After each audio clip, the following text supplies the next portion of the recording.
Olá!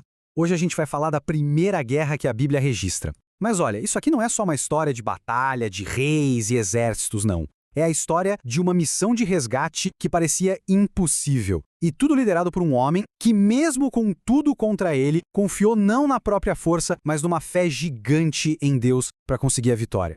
Então, para a gente entender bem essa história, vamos ver o passo a passo. Primeiro, como é que uma briga entre 9 reis virou uma crise pessoal, sabe? E como isso tudo terminou numa das missões de resgate mais ousadas que a gente já ouviu falar.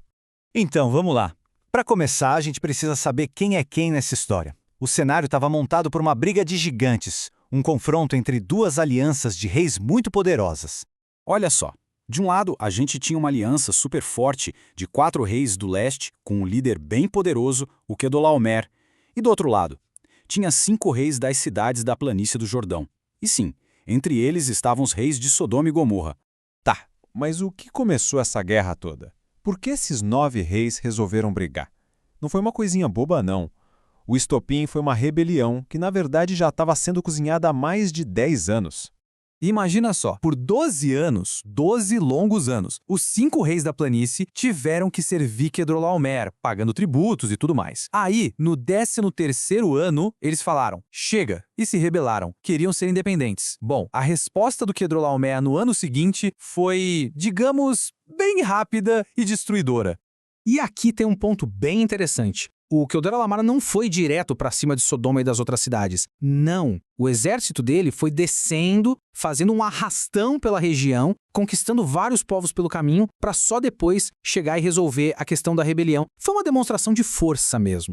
Bom, os 5 reis foram derrotados. E é aí que a história muda completamente. O que era uma guerra entre reinos, uma disputa de poder, vira uma coisa muito, muito pessoal. Uma crise familiar de verdade.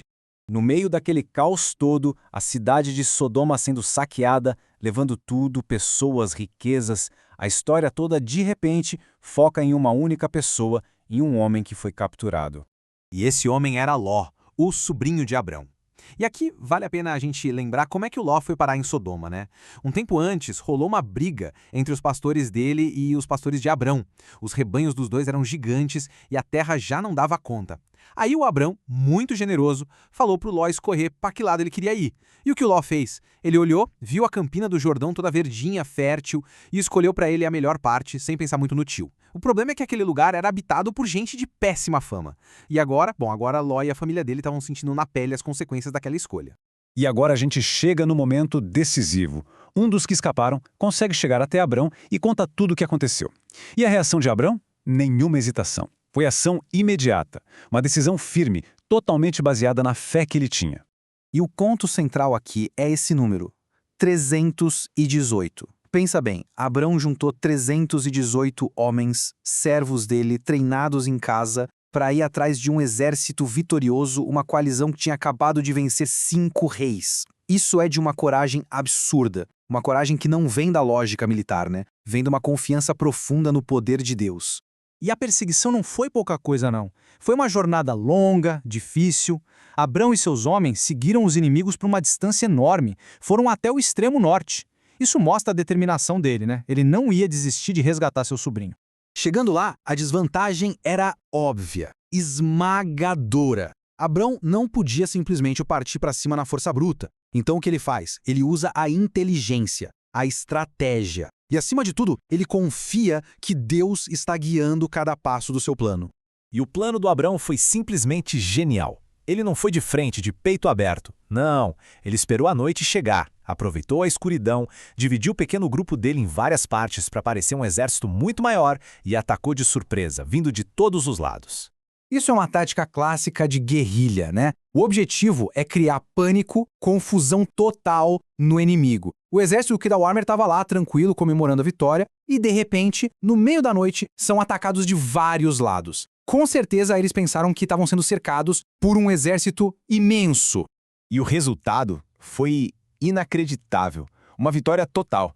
Abrão não só derrotou aquela coalizão de reis, como ainda perseguiu os que fugiram.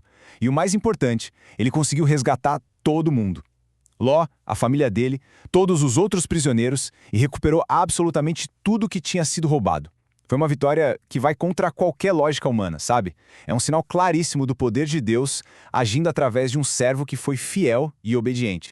No fim das contas, essa história de Abrão vai muito além de uma guerra. Ela deixa uma pergunta para a gente pensar, né? O que acontece quando uma fé que não se abala se junta com uma estratégia inteligente? A resposta está aqui. A confiança em Deus, mesmo quando tudo parece perdido, quando as chances são mínimas, pode transformar o impossível numa vitória completa.